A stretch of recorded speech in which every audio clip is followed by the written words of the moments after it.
भागवत गीता एक बहुत पठित आस्तिक विज्ञान है जो गीता महात्म्य में सार के रूप में दिया हुआ है।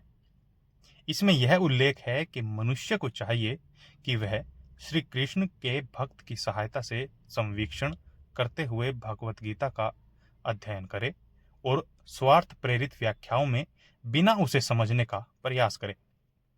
अर्जुन ने जिस प्रकार से साक्षात भगवान कृष्ण से गीता सुनी और उसका उपदेश ग्रहण किया, इस प्रकार की स्पष्ट अनुभूति का उदाहरण भगवत गीता नहीं है।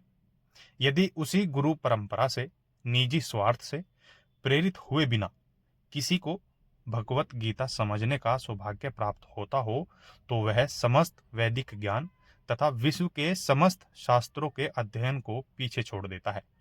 पाठक को भागवत गीता में न केवल अन्य शास्त्रों की सारी बातें मिलेंगी, अपितु ऐसी बातें भी मिलेंगी जो अन्यत्र कहीं उपलब्ध नहीं है। यह गीता का विशिष्ट मानदंड है। स्वयं भगवान श्री कृष्ण द्वारा साक्षात उच्चरित होने के कारण यह पूर्ण आस्तिक विज्ञान है। अध्याय 1, कुरुक्षेत्र के युद्धस्थल में सैन्य निरीक्षण। श्लोक 1।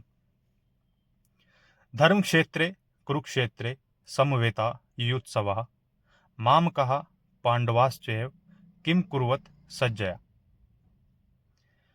धृतराष्ट्र ने कहा, हे संजय, धर्मभूमि कुरुक्षेत्र में युद्ध की इच्छा से एकत्र हुए मेरे तथा पांडु के पुत्रों ने क्या किया। महाभारत में वर्णित धृतराष्ट्र तथा संजय की वार्ताएं इस महान दर्शन के मूल सिद्धांत का कार्य करती हैं। माना जाता है कि इस दर्शन की प्रस्तुति कुरुक्षेत्र के युद्धस्थल में हुई, जो वैदिक युग से पवित्र तीर्थ स्थल रहा है। इसका प्रवचन भगवान द्वारा मानव जाति के पथ प्रदर्शन हेतु तब किया गया जब वे इस लोक में स्वयं उपस्थित थे। धर्म क्षेत्र शब्द सार्थक है क्योंकि कुरुक्षेत्र में युद्ध स्थल में अर्जुन के पक्ष में श्री भगवान स्वयं उपस्थित थे। कौरवों का पिता धृतराष्ट्र अपने पुत्रों की विजय की संभावना के विषय में अत्यधिक संदिग्ध था। अतः इसी संदेह के कारण उसने अपने सचिव से पूछा, उन्होंने क्या किया। वह आश्वस्त था कि उसके पुत्र तथा उसके छोटे भाई पांडु के पुत्र कुरुक्षेत्र की युद्धभूमि में निर्णयात्मक संग्राम के लिए एकत्र हुए हैं। फिर भी उसकी जिज्ञासा सार्थक है। वो नहीं चाहता था कि भाइयों में कोई समझौता हो।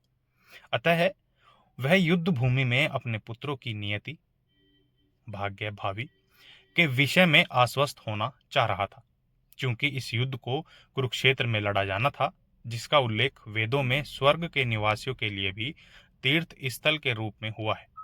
अतः धृतराष्ट्र अत्यंत भयभीत था कि इस पवित्र स्थल का युद्ध के परिणाम पर ना जाने कैसा प्रभाव पड़े। उसे भली भांति ज्ञात था कि इसका प्रभाव अर्जुन तथा पांडु के अन्य पुत्रों पर अत्यंत अनुकूल पड़ेगा, क्योंकि स्वभाव से वे सभी पुण्यात्मा थे। संजय श्री व्यास का शिष्य था, अतः उनकी कृपा से संजय धृतराष्ट्र के कक्ष में बैठे बैठे कुरुक्षेत्र के युद्धस्थल का दर्शन कर सकता था। इसलिए धृतराष्ट्र ने उससे युद्धस्थल की स्थिति के विषय में पूछा। पांडव तथा धृतराष्ट्र के पुत्र दोनों ही एक वंश से संबंधित थे, किंतु यहाँ पर धृतराष्ट्र के वाक्य से उसके मनोभाव प्रकट होते हैं।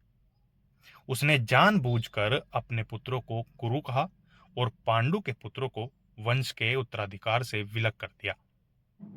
इस तरह पांडु के पुत्रों अर्थात अपने भतीजों के साथ धृतराष्ट्र की विशिष्ट मन स्थिति समझी जा सकती है।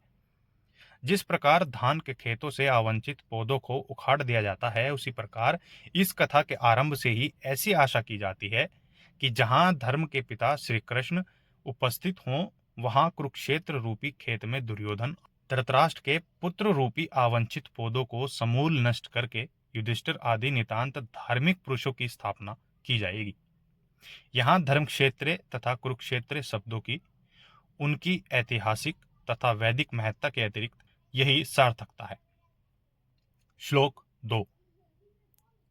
दृष्ट्वा तु पांडवानीकम व्यूढ़ दुर्योधनस्तदा आचार्य मुपसंगमे राजा वचनम ब्रवीत।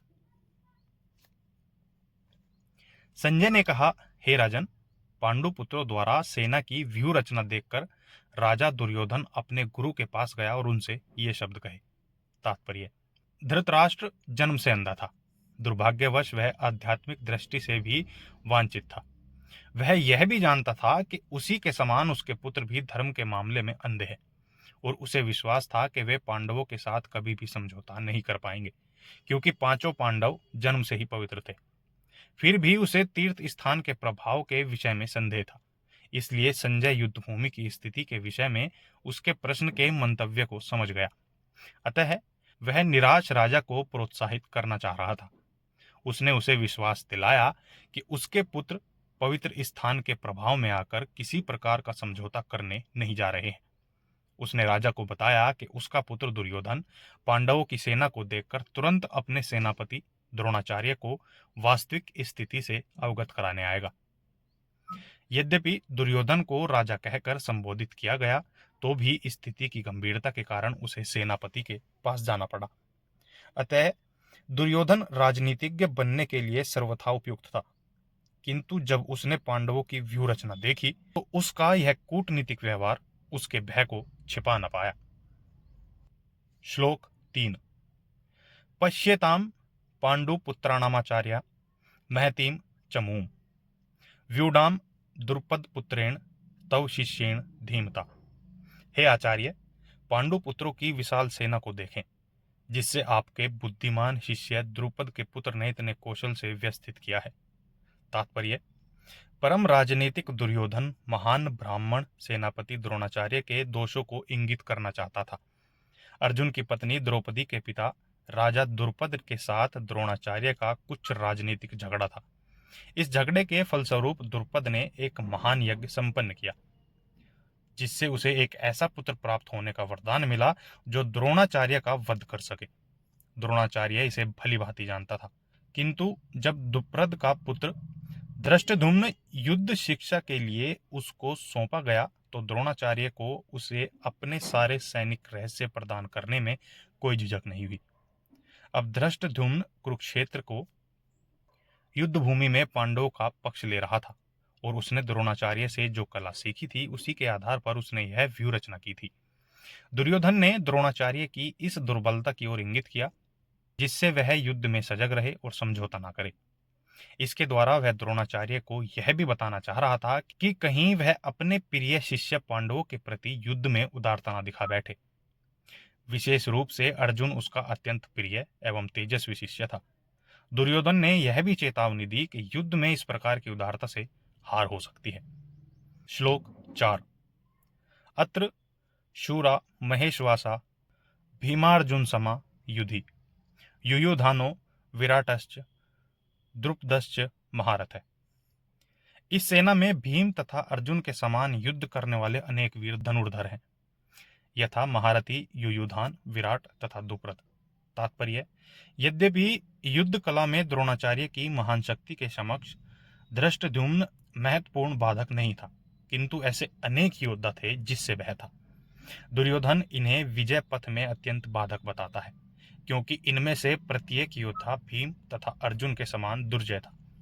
उसे भीम तथा अर्जुन के बल का ज्ञान था, इसलिए वह अन्यों की तुलना इन दोनों से करता है।